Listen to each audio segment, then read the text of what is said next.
mingisugune 50 aasta pärast või isegi rutem, et kas me võime oodata sellist aega, kus meil tõesti on mingisugused maagilised tabletid või ravimid ja inimene võib täiesti vabalt elada siin 100 ja üle sellegi, ütleme, keskmisest elueast rääkides.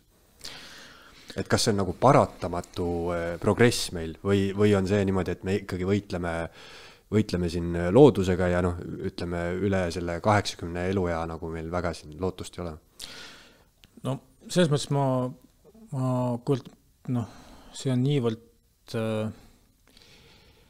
üldine teema ja kindlasti väga suure ravimitööstuse ja uuringute fookuses ja seda, ma ütleks, et see on kasvanud viimase 10-20 aasta jooksul nagu väga-väga olulised, siis ma imestaks väga, kui siin nagu muutusi ei tuleks või selliseid ravimeid ei tuleks, et kindlasti, see on nüüd mõnus selline kohvipaksu pealt nagu ennustamine, aga kui seda nüüd teha tohib, siis ma usun küll, et elu ja pikendamine on täiesti reaalne. Ma kujutan ette, keskmise elu ja saavutamine kuskil 100 aastat on küll võimalik. Siin on hästi palju aspekte, et üks on see, et kuidas vähendada nii-öelda surmasid, eks nii-öelda varasemas elufaasides, et lapse ea suremus on olnud siiamaani väga suur mõjutaja keskmise elu ja osas.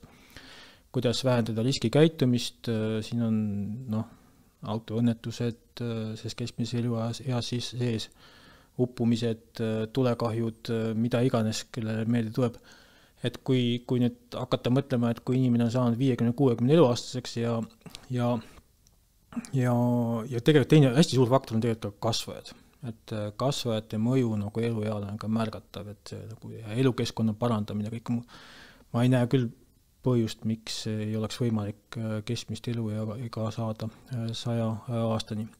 Aga siin on nagu mitu aspekti, see on nii lai teema, et see on täiesti omaette saade, et üks on see, et ega see elu ja pikendamine iseenesest ei ole nüüd ka, ei peagi olema selline väga primaarne eesmärk, et pigem on nagu suund selles suunas, et kuidas vähendada neid haigusi vanemas eas, et kuidas see elatud elu oleks tervislik, et inimese elu ja pikendamine niimoodi, et ta on kuskil haigavoodis, ma ei tea, kas keegi väga tahab seda elu elada, et oluline on pigem see, et kui see eluiga nüüd tõuseb kuskil 100 aastani, siis need ka viimased 20 aastat oleks siis nagu aktiivsed ja see on nagu just see, nagu, kuidas me püüame vältida nagu põletikusprotsessi ja põletikust haiguste teket või vähemalt neid nagu edasi lükata.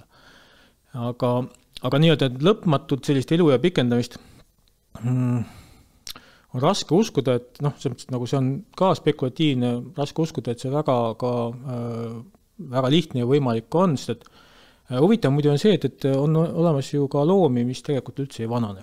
Et alamad loomad sisuliselt taas toodavad ennast, vees elavad veel molluskid, ka hüdra nimeline selline, et nemad tegelikult praktiliselt ei sure, nad võivad nagu, neist tekib puus, pungub puus ja järgmine ja surma mõiste, vananemise mõiste, et neil tegelikult nagu ei eksisteerigi. Ja kui vaadata nüüd teadusuuringuid, siis tegelikult väga selgelt on nagu see, et mida madalam organism, seda rohkem on katseliselt nagu, kõige lihtsam on katseliselt selle looma elu iga pikendada.